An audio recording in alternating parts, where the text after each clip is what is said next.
여러분 안녕하십니까?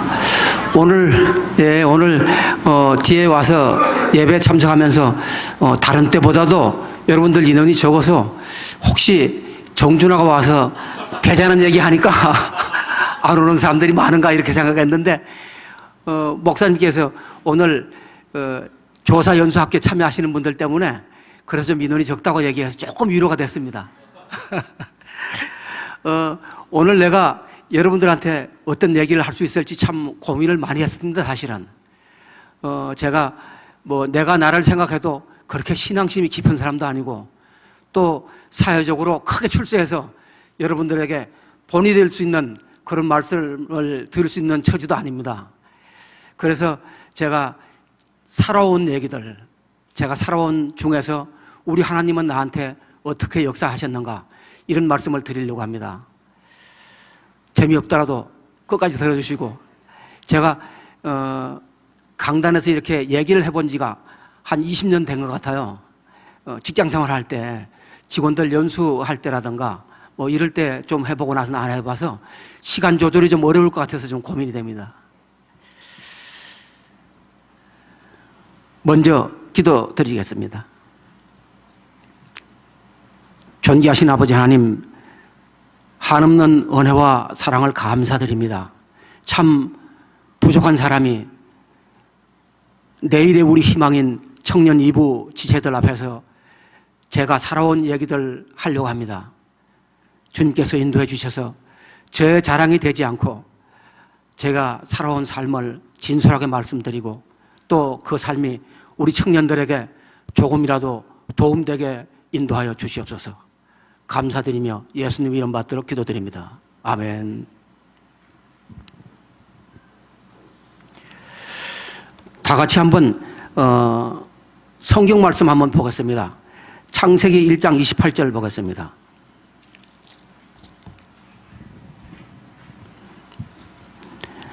한 절이니까 다 찾으시면 한 목소리로 봉독하겠습니다. 예, 다 찾은 줄 알고 봉독하겠습니다.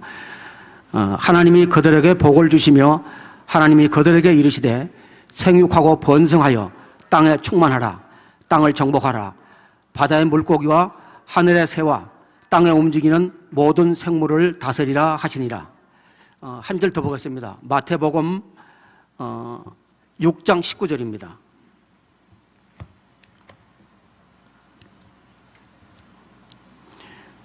마태복음 6장 19절로 20절 두 절이니까 이것도 한 목소리로 봉독하겠습니다. 너희를 위하여 보물을 땅에 쌓아두지 말라. 거기는 좀과 동록이 해하며 도둑이 구멍을 뚫고 도둑질하지. 오직 너희를 위하여 보물을 하늘에 쌓아두라. 거기는 좀이나 동록이 해하지 못하며 도둑이 구멍을 뚫지도 못하고 도둑질 못하느니라. 예, 아멘.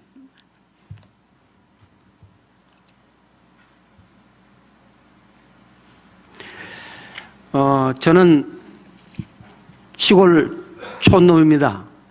충청북도 영동군 황간면이라는 경부선 상해 부산 서울 간의 한 중앙에 있는 면 소재지에서 태어났습니다.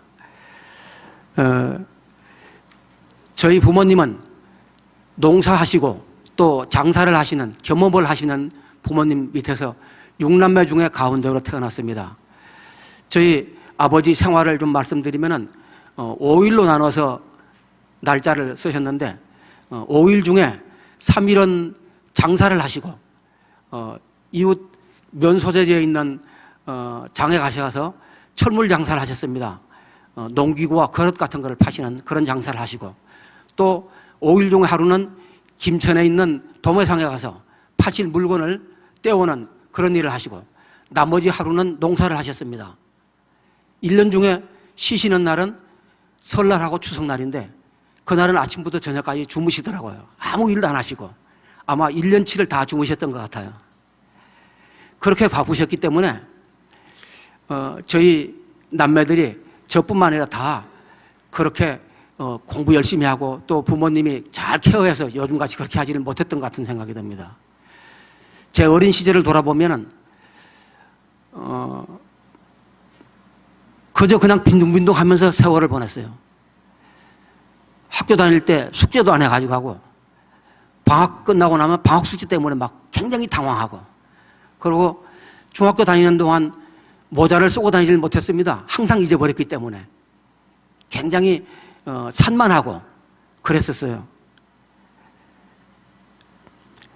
그래서 이제 중학교를 졸업하고 나서 제 자신이 가만히 생각하니까 대학에 갈 수 있는 자신이 없더라고요. 그래서 택한 학교가 상업고등학교를 택했어요. 그래서 서울에 있는 상업고등학교를 왔는데, 우리 형과 누님들이 이제 서울에 있었기 때문에 그때 형하고 누나를 따라서 서울로 와서 상업고등학교에 입학을 했습니다. 상업고등학교 3년 동안 다니는 동안도 사실은 저는 계속 대책 없이 놀았습니다. 늘 중간 밑에서 성적도 그렇고, 그래서 우리 학교를 이제 상호학고등학교 졸업한 사람들이 대체로 한 3분의 1 정도는 은행이나 대기업체에 취직을 하고, 한 3분의 1 정도는 그래도 괜찮은 중견기업에 취직하고, 나머지 3분의 1 정도는 그저 그냥 그런 아르바이트 수준 정도인 회사에 취직하고 그랬는데, 제가 그렇게 생활했던 사람이 어떻겠습니까? 3분의 1 상위권에 들어갔을까요? 제가 바닥 3분의 1에 들어갔습니다. 그래서 별 볼 일 없는 회사에 6개월 동안 정도 다니다가 그만뒀어요. 제가 너무 솔직하게 저를 얘기하는 것 같아서 그러다가 그 직장도 6개월 만에 그만두고 이제 대학을 또 가야 되겠다 이런 생각이 들더라고요. 제가 고등학교만 졸업해가지고 재구실 못하겠다, 대학을 가야 되겠다 그랬는데, 기초가 없기 때문에 대학 입시에도 성공하지 못하고 중도에 포기하고 고향으로 돌아가서 부모님 일을 도우면서 군대 가려고 한 6개월 정도 기다리는 시간이 있었습니다. 그때 저는 처음으로 예수님을 만날 기회가 있었습니다. 우리 집에서 뒤쪽으로 한 300m 정도 떨어진 곳에 성당이 있었는데 참 아름다운 성당이었어요. 그 성당 도서실에 심심할 때 가서 재미있는 책들 읽고 이랬었는데, 그때 제 손에 잡힌 책이 조건 없는 사랑이라는 제목을 가진 얇은 책이었는데, 외국인 신부님이 한국에 나와서 한국말로 쓴 책이었습니다. 그런데 그 책 내용들을 생각해 보면 나라는 존재가 참 귀한 존재다. 모두가 다 한 번밖에 살지 않는 인생인데 세상을 다 줘도 바꿀 수 없는 나 하나다. 그런 내용들이었어요. 그러면서 또 지금까지도 기억나는 것이, 나라는 사람이 태어나기 위해서는 적어도 2억 내지 3억 대 1의 경쟁을 이기고 태어났기 때문에 우수한 사람이다. 그런 내용이었어요. 그런데 사실은 지금 와서 생각해 보면 그 신부님이 그 책에서 하고자 한 말씀은 내가 소중하다는 건 마찬가지지만, 왜냐하면 예수님께서 피값을 주고 샀기 때문에, 하나님인 예수님이 십자가에 못 박혀 죽으시면서 나를 구원해 주셨기 때문에 나는 소중한 존재다, 이런 내용일 텐데, 제가 예수님을 제대로 받아들이지도 못하고 제 나름대로 생각해서 그렇게 아까 말씀드렸던 대로 내가 소중하다는 존재는 알았습니다. 그래서 그 후로 나에 대해서 다르게 생각하고 내가 나를 사랑해야 되겠다 이런 마음을 가지게 됐습니다. 그러면서 군대 가서 생활하는 동안 제 생각과 행동이 달라지면서 열등하였던 제가 점점 열등하여서 탈출하기 시작했습니다. 예수님이 나를 그렇게 변화시키지 시작했다고 생각을 했습니다. 비록 간접적으로 예수님을 만났고 제대로 예수님을 몰랐지만 그 속에서도 예수님은 내 속에서 역사하셨다고 이렇게 생각이 듭니다. 군대를 제대하고 나서 한 6개월 동안 열심히 공부했습니다. 또 군대에서도 틈틈이 공부하기도 하고, 그렇게 하고 나서 직장에 취직을 했는데 한국투자신탁이라는 회사에 취직을 했습니다. 지금은 그 회사가 한국투자증권으로 바뀌었는데 그 회사가 처음에 설립할 때는 한국에 있는 시중은행과 또 증권회사들이 공동 투자를 해서 설립한 정부에서 주관이 돼서 만든 그런 회사였습니다. 그때 제가 취직을 해서 들어가니까 은행이나 대기업체보다 훨씬 월급도 많이 주고 은행보다 제가 한 1.5배 정도 받았던 것 같아요. 대기업체보다 삼성보다도 더 많이 받았어요. 그리고 복지제도도 대한민국의 제일 좋은 회사더라고요. 아주 좋은 회사에 들어갔었습니다. 공짜로. 학교 다닐 때는 열등하였고 열심히 공부하지도 않았는데 돌이켜보면 다 하나님께서 내가 필요했기 때문에 훈련시키기 위해서 그 회사에 들어가도록 해주신 게 아닌가 이런 생각을 했습니다. 그 회사에서 학교 다닐 때는 열등하였지만 회사 생활을 하면서는 제가 어떤 모임에라도 10분 먼저 나가려고 하고 제가 할 수 있는 한 최선을 다하려고 생각하고 또 회사에서 하던 일들도 집에 가서 또 생각하고 이렇게 하다 보니까 점점 더 제가 달라져서 직장 생활을 하는 동안은 요직이라는 데서 일할 수 있게 되고 또 다른 내 입사 동기보다도 먼저 승진하게 되고 그래서 제가 그 회사를 퇴직할 때는 우리 입사 동기 중에 한 사람만 제가 임원으로 승진을 했습니다. 임원으로 승진하고 그리고 퇴직하고 자회사의 사장으로 근무를 하고 그 회사를 나왔습니다. 이렇게 돌이켜보면은 저를 직장에서 열심히 일할 수 있는 환경에서 일하게 해주고 또 다른 사람들보다 승진도 잘할 수 있도록 해주고 이렇게 했던 것들이 예수님께서 하나님께서 나를 쓰시기 위한 것이 아니었는가 이런 생각을 돌이켜 하게 됩니다. 제가 우리 새 예배당을 지을 때에 제 직장 생활들 또 경험했던 것들이 참 소중하게 쓰였다는 생각을 했습니다. 그런 것들이 다 훈련 기간이 돼서 건축위원회 총무로 일할 때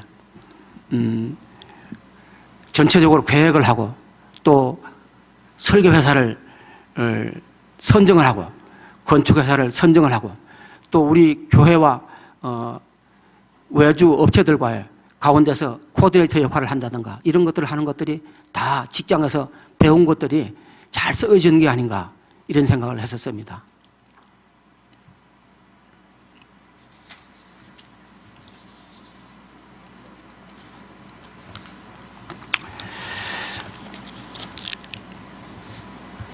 이제 제 신앙에 대해서 어떻게 해서 예수님을 만나게 됐는가 이런 얘기들을 좀 해드려야 되겠습니다.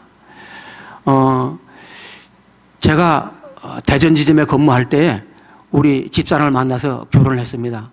우리 집사람이 내가 혹시 거짓말 할까봐 뒤에서 앉아서 중인으로 보고 있는데 거짓말을 못하게 되겠습니다. 만나서 결혼하고 신천지점으로 이제 옮겨가서 대리 승진을 하려고 기다리는 때였습니다. 그때 대전 지점에서 사고가 났어요. 대전 지점에 근무하던 한 직원이 고객의 계좌에서 무단으로 돈을 빼서 지금으로 뭐 한 10억 가까이 되는 돈이었던 것 같은 생각이 들어요. 굉장히 큰 돈이죠. 그런 돈을 무단으로 빼가지고 본인이 처음에 통으로 다 삼키려고 한 건 아닌데 주식 투자를 해서 좀 큰 돈을 번 다음에 그 돈은 살짝 다시 또 원위치로 돌려놓으려고 이렇게 했던 것 같습니다. 여러분들도 뭐 얘기가 좀 옆으로 나가는데 여러분들도 인생을 살면서 이런 지름길을 택하려고 하지 말아야 될 것 같은 이런 생각이 듭니다. 예수님께서 우리에게 지름길은 주시지 않았습니다. 우리가 차근차근 내가 할 일들을 차근차근 목표를 두고 해나가다 보면 언젠가는 뒤돌아보면 나도 모르는 사이에 크게 이루어진 것을 볼 수 있을 것입니다. 다시 얘기를 앞에 하던 얘기로 이제 돌아가서 말씀을 드리면은 그렇게 사고가 났기 때문에 대전지점을 잘 아는 사람이 필요했습니다. 그래서 대전지점에서 근무했던 제가 인사철도 아닌데 대리로 승진을 해가지고 대전지점으로 발령이 나게 됐습니다. 그래서 대전지점으로 가기 전날 밤에 제가 제 아내하고 얘기를 했습니다. 우리가 대전에 가서 해야 될 일도 많고 또 가져와야 될 것도 많지만 우리가 꼭 종교를 하나 가지고 오자, 이런 얘기를 했습니다. 그러면서 저는 내심 마음속으로 천주교를 생각했던 것 같습니다. 왜냐하면 제가 간접적이지만 예수님을 처음 만난 것도 아까 말씀드린 대로 천주교 신부님이 쓰신 책에서 만났으니까 그런 생각을 하면서 대전지점으로 갔었는데 우리 주님께서는 딴 길을 예비하고 계시더라고요. 저희가 대전지점에 가서 이사를 하려고 집을 보는데 그때 당시에 우리 회사에서는 지방에 근무하는 그 대리 이상들에게 대해서는 회사에서 전셋집을 임차를 해가지고 사택으로 제공하는 그런 제도가 있었습니다. 그런데 이제 전임자의 사택이 계약 기간이 남아 있었기 때문에 제가 그 집으로 이사를 가야 되겠어요. 그런데 한겨울철에 그 집을 오랫동안 비워두면서 난방을 안 했기 때문에 꽝꽝 얼어붙어서 터진 거예요. 그렇다 보니까 우리가 이사를 할 수가 없잖아요. 그래서 이제 지점장님 허락을 받아가지고 새로운 집을 구하게 됐습니다. 그런데 저희가 의도하지는 않았지만 우리 지점장님과 같은 아파트를 얻게 됐어요. 우리 지점장님이 위층에 사시고 제가 아래층에 사는 그런 데였습니다. 그런데 마침 그 지점장님 부부가 굉장히 독실한 크리스찬이었습니다. 그래서 천주교로 가려고 했던 제가 그분들을 따라서 자연스럽게 아파트 앞에 있는 개척교회에 나가게 됐습니다. 그러면서 교회에 첫 발을 디뎠는데 그렇게 교회를 다니면서도 쉽게 믿음이 오지 않았습니다. 성경도 읽고 또 교회에서 목사님 말씀도 듣고 또 다른 신앙서적들도 보고 이러면서도 노력을 했는데 참 믿어지지 않더라고요. 예수님이 내 죄를 위해서, 내 죄를 대속해 주시기 위해서 십자가에서 피 흘려 죽으시고 그 피로 내가 구원받았다는 사실이 논리적으로는 대충 비슷한 것 같은데 가슴으로 믿어지지 않아서 굉장히 고민도 하고 오랫동안 방황을 했습니다. 그러던 중에 저희가 부산 지점으로 이동을 하게 됐습니다. 부산 지점에 부산에 있는 동네 지점의 차장으로 근무를 하게 됐는데 그때 남부산 교회라는 합동축 교회를 다니게 됐습니다. 그런데 그 목사님이 한 2년, 그 교회 다닌 지 한 2년 가까이 됐을 때로 생각이 되는데 그 목사님이 교회도 나름대로 다니고 또 11조 헌금도 꼬박꼬박 잘하고 하는데 왜 세례를 안 받느냐, 학습받고 세례를 받으라, 이렇게 말씀을 하시더라고요. 그런데 그때 제가 참 교만한 사람이었습니다. 지금 생각하면 부끄럽고 그런데 또 여러분들한테 고백을 합니다. 그때 제가 목사님께 어떻게 말씀드렸냐면은 제가 7, 8년 동안 교회를 다니면서 성경도 많이 읽고 또 목사님 말씀도 듣고 신앙 서적들도 보고 했는데 믿는다는 말을 못해서 세례를 못 받고 있는데 제가 자신이 없어서 세례를 못 받겠습니다. 그러면서 교회 다닌 지 7, 8년이나 된 사람인데 학습은 무슨 학습입니까? 나 다 아는 사람입니다. 그렇게 아주 교만한 말씀을 해가지고 참 부끄럽습니다. 제가 사실 부끄럽고 후회되는 일이 두 가지가 있습니다. 인생을 살면서. 한 가지는 지금 말씀드린 대로 엉터리로 이렇게 세례를 받은 거. 그래서 그때 그게 제가 마음속으로 어떻게 생각했냐면 어차피 나는 믿긴 믿어야 되겠다. 믿을 테니까 우선 입으로 시인하고 세례를 받아야 되겠다 이러면서 세례를 받았거든요. 근데 지금까지도 엉터리로 세례받은 거가 부끄럽고 후회스럽습니다. 이제 또 한 가지 후회하는 거는 제가 45, 6살 돼서 늦게 공부를 해서 대학원에 연세대학교 경영대학원에 진학을 했었는데 그때 IMF가 오고 여러 가지 어려운 상황들이고 해서 학교를 다 마치질 못했습니다. 지금 생각하면 그것도 후회스럽습니다. 1년을 못해서 논문만 냈으면 되는데 졸업하지 못한 거가 후회스럽고 인생에서 그 두 가지가 제일 후회스럽습니다. 여러분들도 어려움이 닥치고 힘든 일이 있더라도 그 일을 끝까지 마라톤 선수같이 잘 해내서 이루시기를 부탁드리겠습니다. 그렇게 해서 세례를 받고 서울로 이사를 왔습니다. 그런데 그때까지도 저는 믿음이 없었습니다. 사실은 무늬만 기독교인이지. 서울로 제가 직장이 여의도였기 때문에 화곡동에 집을 사고 이제 화곡동으로 이사를 하고 화성교회에 왔어요. 화성교회에서 근무하면서 제가 찬양대장으로 있을 때인데 그때까지도 제가 돌아보면 참 믿음이 어려웠던 것 같은 생각이 들어요.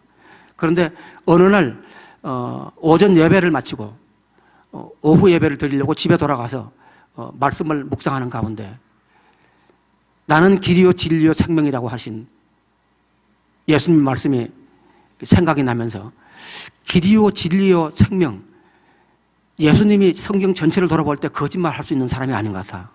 자기 목숨을 버리면서까지 한 사람이 거짓말이 아닌데 그분이 길이요 진리라면 맞다 이런 생각이 들더라고요. 그러면서 그 말씀이 믿어지니까 성경 66권 전체가 다 믿어지더라고요. 길이요 진리요 생명이라는 말씀을 믿어지는 그 순간에 여러 가지 또 이야기가 있겠지만 너무 얘기가 길어질 테니까 생략을 하도록 하겠습니다.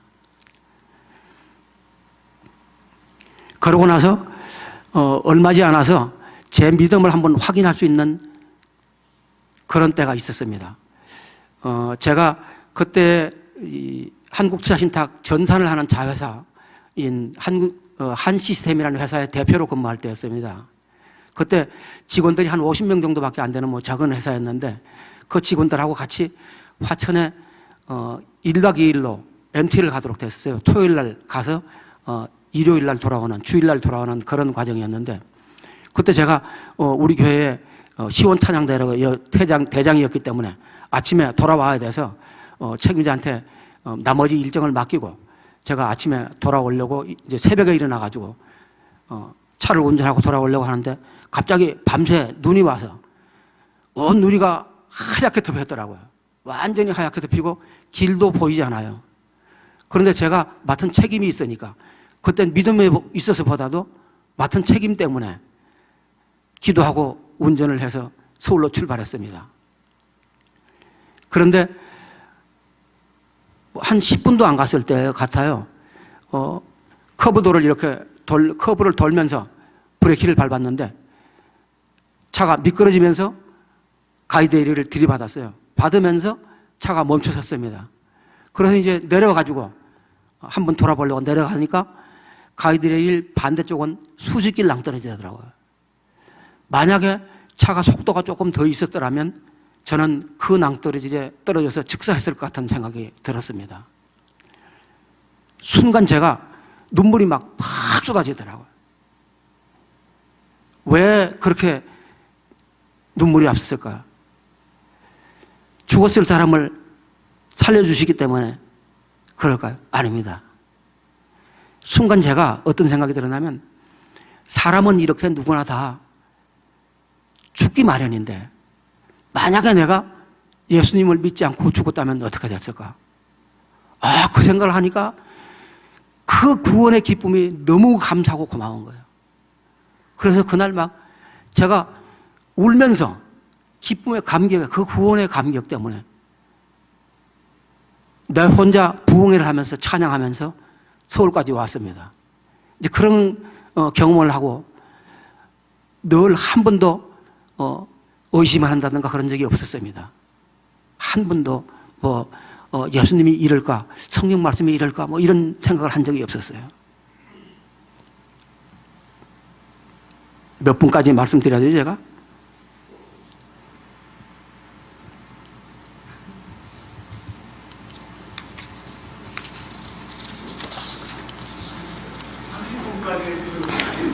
(30분까지) 예.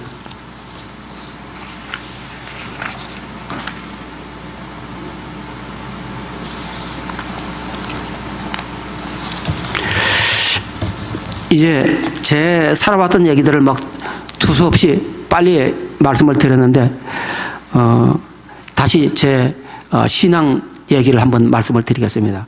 먼저 우리 봉독했던 창세기 1장 28절 말씀을 한번 펴보시길 바라겠습니다.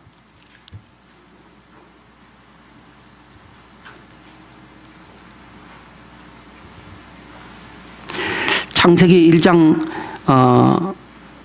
28절 말씀은 마태복음 6장 19절로 20절 아까 봉독했던 그 말씀과 같이 제 인생의 평생을 살아가면서 저의 표대와 같은 말씀입니다. 그래서 여러분들에게 한번 소개하고자 해서 말씀을 드립니다. 창세기 1장 28절에서 생육하고 번성하라고 그랬는데 생육하고 번성하려면 결혼하지 않으면 생육하고 번성할 수가 없으리라고 생각이 됩니다. 여러분들도 아직 결혼하시지 않은 분들이 거의 대부분이겠지만 꼭 결혼해야 됩니다. 결혼 생활에서 행복한 가정을 누리고 꾸면서 살아야 되는데 이거는 선택이 아니라고 생각합니다. 왜냐하면 예수님이 하나님이 명령하셨기 때문에 하나님이 세상을 창조하시고 나서 마지막으로 인간을 지으시면서 우리에게 명령하신 말씀이니까 우리가 꼭 지켜야 되는 말씀으로 생각이 됩니다. 생육하고 번성하기 위해서는 행복한 가정을 누리고 아들, 딸 놓고 잘 키우고 잘 살아야 된다. 그런데 또 땅에 충만하라고 했습니다. 생육하고 번성해서 땅에 충만하기 위해서는 나만 잘 살아서 그렇게 되지는 않을 거라고 생각합니다. 우리가 모두가 다 잘 살아야지만이 땅에 충만할 수가 있고 우리 인류가 다 잘 살 수 있으리라고 생각이 됩니다. 그래서 저는 마태복음 6장 19절로 20절 말씀이 하나님 나라의 보물을 쌓으라고 한 말씀이 우리가 함께 다 잘 살 수 있는 그런 실천 강령과도 같은 말씀이 아닌가 이렇게 생각을 했습니다. 저는 우리가 보물을 쌓는다는 거 그거는 우리 현대적으로 생각한다고 그러면 저축과 투자적인 개념이라고 생각합니다. 쌓아놔서 저축하고 투자하는 거는 내가 다음에 사용하기 위해서 지금 현재 소비를 희생하는 게 아닌가. 그래서 쌓아놓은 거는 나를 위해 쌓아놓은 건 내가 쓰는 겁니다. 그런데 하나님 나라에 쌓는 보물은 내가 쓰는 것이 아니고 다른 사람이 쓰는 것이고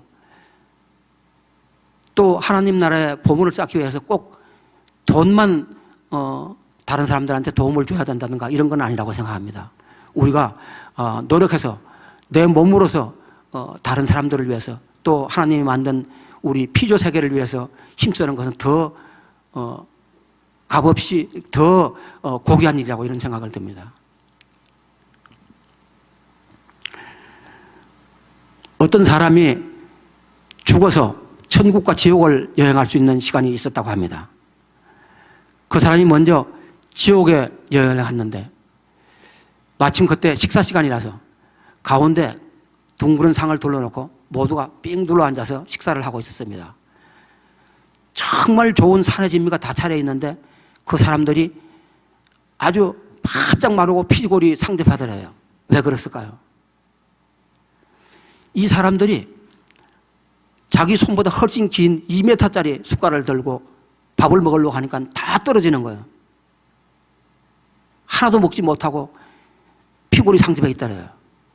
근데 그 사람이 다시 또 이윽고 천국을 여행하게 됐는데 그 천국에 가니까 거기도 마찬가지로 둥그런 상을 둘러놓고 다 같이 식사를 하고 있더랍니다.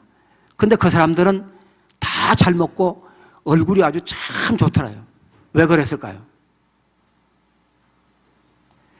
그 사람들은 바로 앞에 있는 사람에게 떠서 먹여주더랍니다. 서로가 그렇게 하니까 전체가 다 잘 사는 거죠. 우리가 사는 세상이 천국이 되기 위해서는 그렇게 살아야 된다는 생각이 듭니다. 하나님 나라의 보물을 쌓는 일은 그런 일이라고 생각이 됩니다. 나만 잘 살려고 하면은 하나님 나라의 보물을 쌓지 못하고 우리가 다 같이 잘 살려고 하면은 하나님 나라의 보물을 쌓는 일을 하면서 살아가리라고 생각이 됩니다.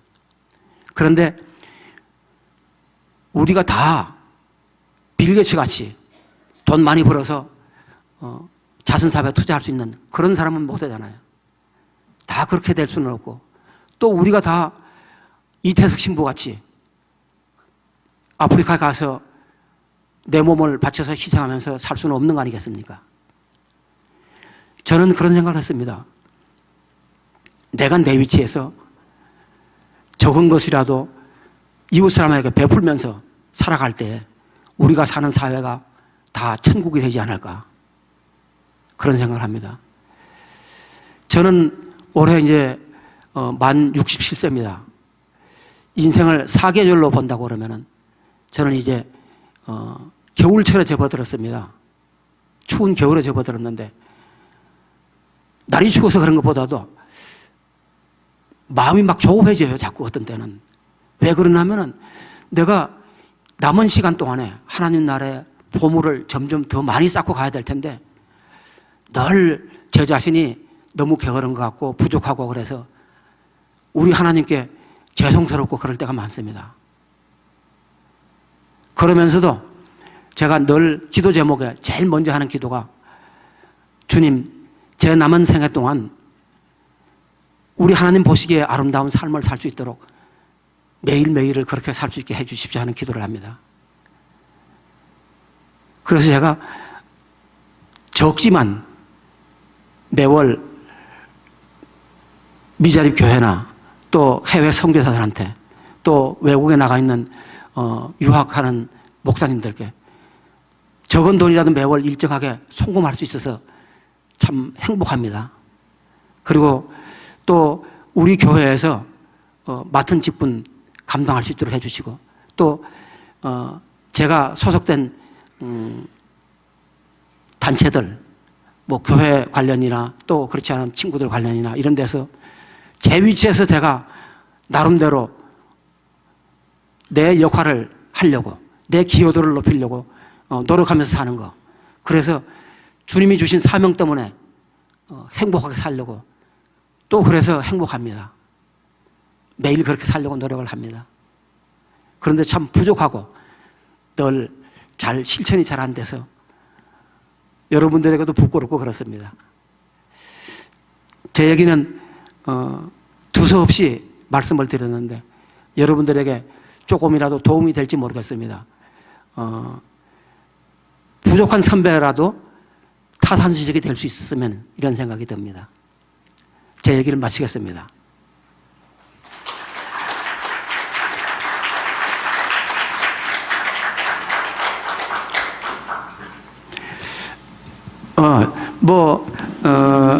서로 대화할 수 있는 시간, 이런 시간을 또 가지자고 말씀을 하시는데 제가 성경 지식을 물어보면 답변 못 합니다.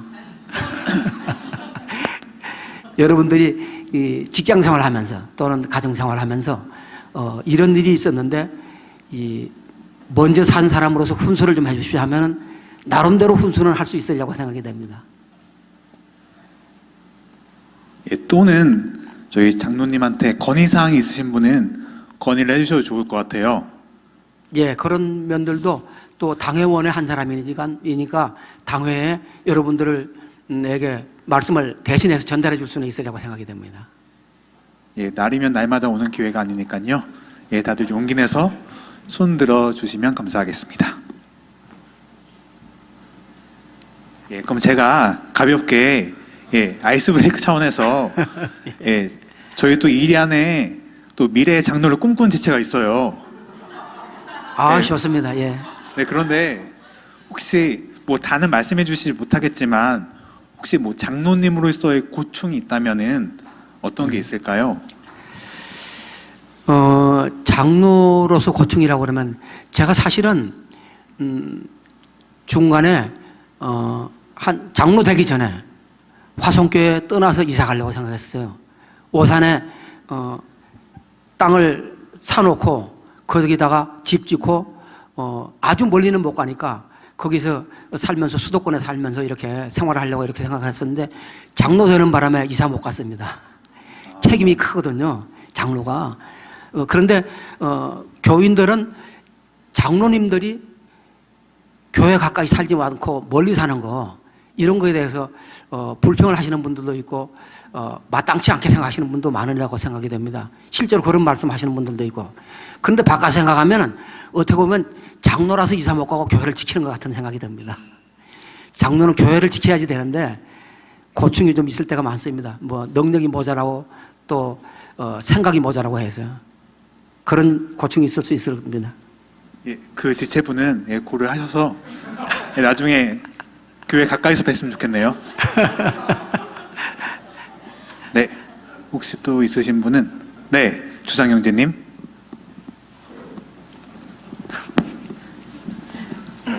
안녕하십니까 장로님. 33기 유주상입니다. 그 직장생활 관련해서 질문을 좀 드리고 싶은데 뭐 아직 직장생활을 시작한 건 아니지만 과거에 뭐 대체 복무를 하면서 느꼈던 경험을 말씀드리면 저는 일단 신앙을 가진 신앙인으로서 보내어진 자리에서 최선을 다해서 일을 하는 게 맞다라고 생각을 하고 그런 가치관으로 좀 열심히 일하려고 노력을 했습니다. 그러면서 이제 자연스럽게 윗분들도 당연히 좋게 봐주시고 또 저는 이렇게 주변 동료나 윗분들의 어떤 기분을 좋게 하면 뭐 회식 자리에서라든가 그렇게 같이 즐겁게 대화하면서 그렇게 하는 것도 좋아하는 성격이기 때문에 그렇게 하면서 한다라고 노력을 했는데 이게 이제 제 동기라든가 같은 처지에 있는 사람들에게는 이게 조금 안 좋게 비춰진다거나 저로 인해 비교가 돼서 그분들이 힘들어질 수 있는 상황, 그리고 저는 좋게 한다고 그렇게 상사분들께 했던 것이 안 좋게 말하면 저거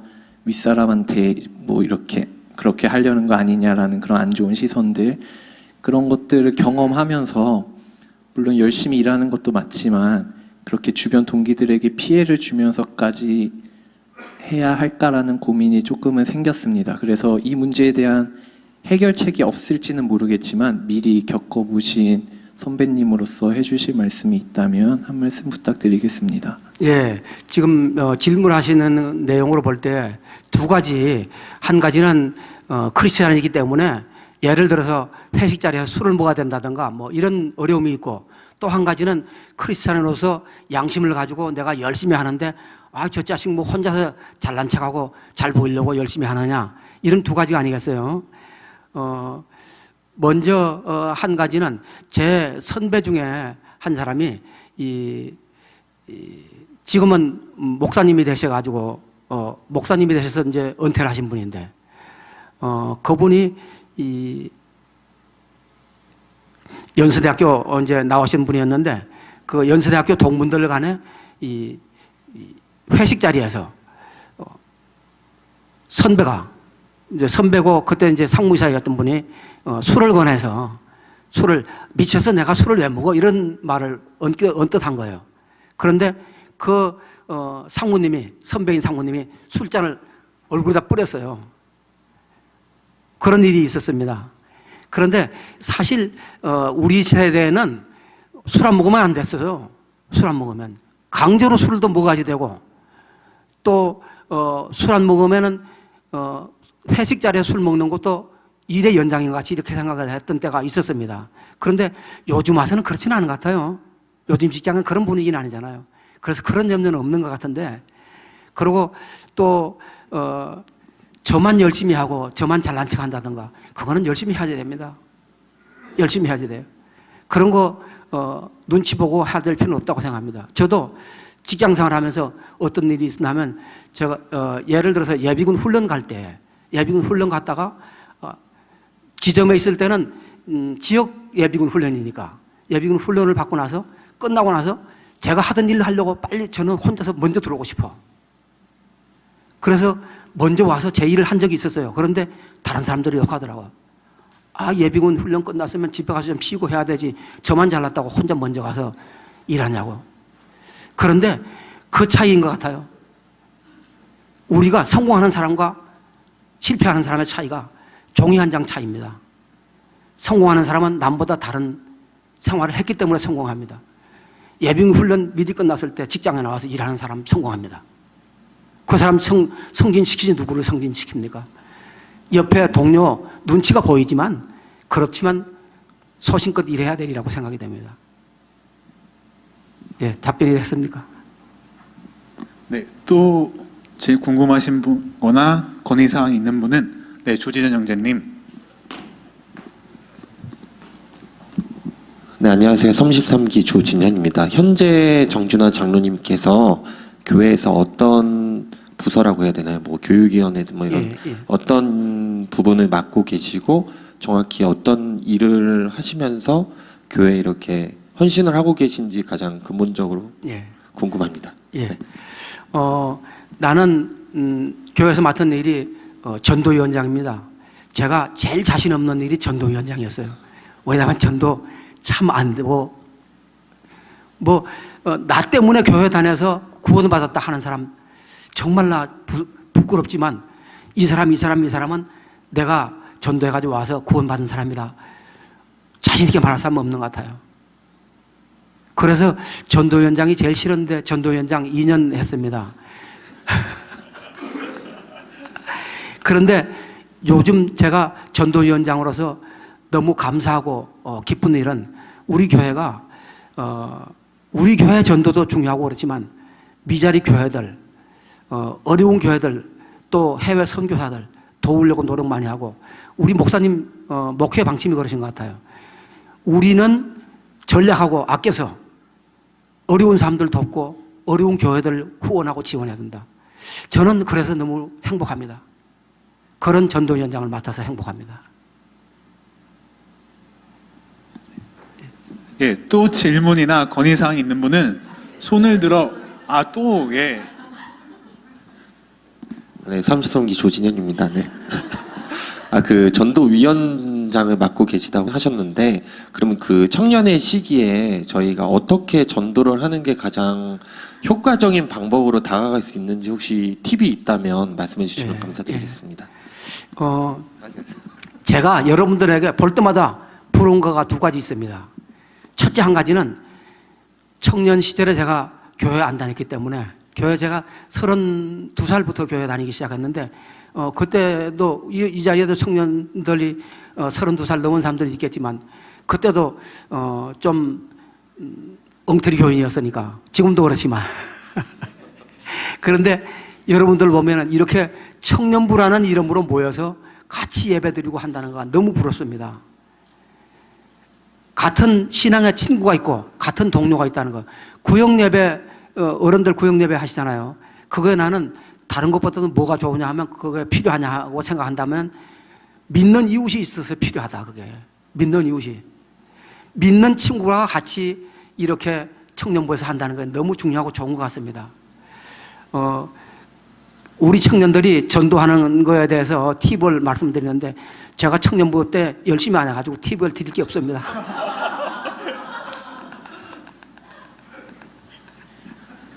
날라리였기 때문에.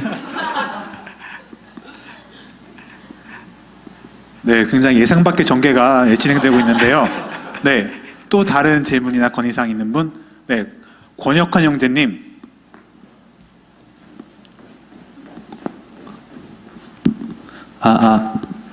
예, 26기 권혁환이라고 하는데요.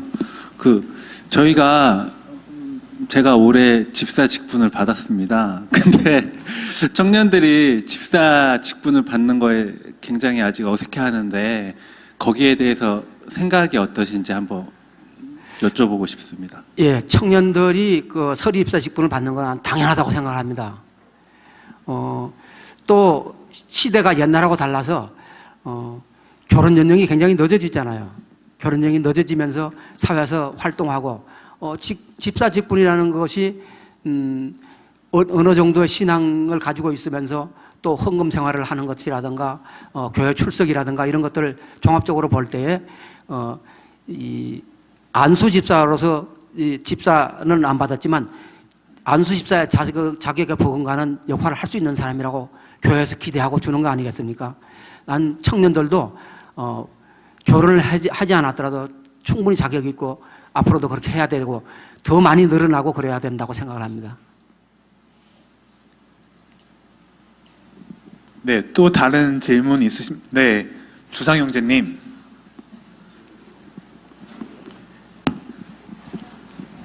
예, 또 접니다, 장로님.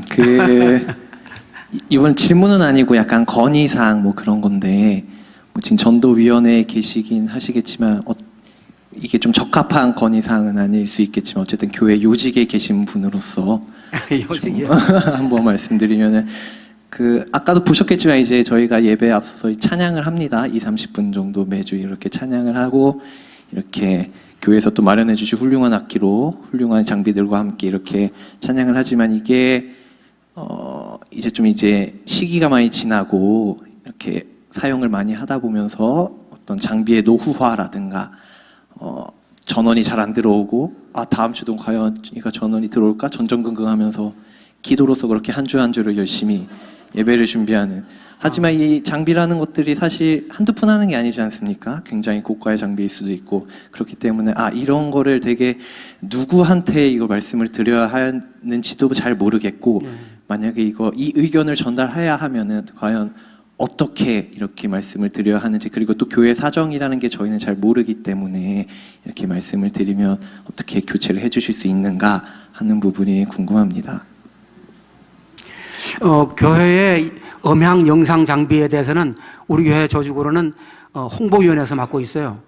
홍보위원회에서 음향 장비와 영상 장비들을 맡고 있는데 내년도에 우리 교회가 영상 음향 장비를 좀 바꿔야 된다는 아주 꼭 바꿔야 되겠다는 이런 생각들을 많이 하고 당회에서도 굉장히 심도 있게 얘기들을 했습니다. 특히나 우리 교회가 대배를 드려보면 영상 장비가 너무 흐리고 이래서 이제 앞으로 이 예배 실황도 유튜브에도 올리고 이렇게 해야 될 텐데 그런 것들이 굉장히 문제가 되고 있는데 교회 대배실에 있는 영상 음향 장비도 중요하지만 사실 청년부들이 사용하는 것도 마찬가지잖아요. 그것들도 바꿔야 되는데 모든 게 다 그런 것 같아요. 우선순위에 의해서 자꾸 이제 이렇게 조금만 더 써야지 조금만 더 써야지 이렇게 하는데 여러분들 얘기를 당회에 전달하도록 하겠습니다. 그런데 우리가 바뀌지도록 이렇게 절박한 것까지는 생각을 못했는데 그런데 우리는 아끼고 불편하지만 우리가 미자립 교회에 소금하는데 내가 조금이라도 기여한다는 생각으로 조금 참아주십시오. 네, 여러분 정말 좋은 기회예요. 네, 혹시 더 하시고 싶은 말씀 있다면은 네, 변시현 자매님. 네, 26기 변시현입니다. 전도 위원장을 맡고 계시다고 하셔서 제가 믿지 않는 남자친구와 결혼을 앞두고 있습니다. 네, 이 자리에 같이 나오기 위해서 어떤 좋은 방법들이 있을지 알려주시면 감사하겠습니다. 진심입니다. 예. 네. 제가 여러분들 볼 때 부럽다고 한 거가 아까 청년부 때 내가 이 자리에 이런 자리에 앉아 있지 않았기 때문에 부럽다고 말씀드렸는데 또 하나 더 부러운 게 하나 있어요. 제 아들이 이런 자리에 청년부 자리에 잘 앉지 않았었기 때문에 우리가 공부를 하려면 실력을 많이 향상시키려면 혼자도 공부하지만 학교에서 정상적인 수업을 해야지 공부를 잘 할 수 있는 거 아니겠어요? 물론 10,000명에 한 분은 독학으로 해서 한 사람도 있죠. 그래서 예배에 참석하고 그런 이유뿐만이 아니라 다른 이유로도 이렇게 함께 어울려서 하는 것가 굉장히 중요하고 교회에 출석하는 건 굉장히 중요한데 우리 아들이 그렇게 잘하지 못해서 너무 여러분들이 부럽습니다. 또 결혼 후에 이제 배우자에 대해서도 얘기인데 제 며느리가 교회 안 다녔던 며느리였어요. 교회는 다니지 않고 언니하고 같이 사랑의 교회에 출석을 하면서 등록을 하지 않고 한 달에 한 2-3번 이렇게 출석을 하고 이러는 아가씨였는데 우리 아들 만나서 결혼을 했습니다. 그래서 제가 이제 만나서 얘기하고 할 때 이 사람 같으면은 잘 해서 믿는 사람이 될 수 있겠다 이런 생각을 해가지고 결혼을 했습니다. 그런데 더 큰 일은 우리 아들이 미지근한 거야. 그게 큰 일이에요. 반대로 여자가 열심히 교회 다니는 경우는 오히려 괜찮은 것 같아요. 오히려 김진홍 목사님이라고 들어보셨어요? 통합축 목사님인데 두레마을 하신 목사님. 그분 설교 테이프를 제가 한 3년 동안 쭉 차에 끼워놓고 들으면서 이렇게 다니고 한 적이 있었는데, 그분 설교 중에서 어떤 말씀 하신다면은 우리 인간의 뇌에는 종교를 관할하는 영역이 있답니다. 종교를 관할하는 어떤 부분의 영역이 있는데, 뭐 전두엽인지 후두엽인지 그거 확실히 잘 모르겠어요. 그런데 그 부분이 여자가 훨씬 발달이 돼 있대요, 남자보다. 그래서 이 자리에도 여자분들이 더 많은 것 같아, 남자보다. 여하튼 부인이 열심히 다니면 남편은 언젠가 따라오는데, 남편은 열심히 다니는데 부인 따라오는 거가 더 어려운 것 같아. 좀 위안이 될 수 있을 겁니다.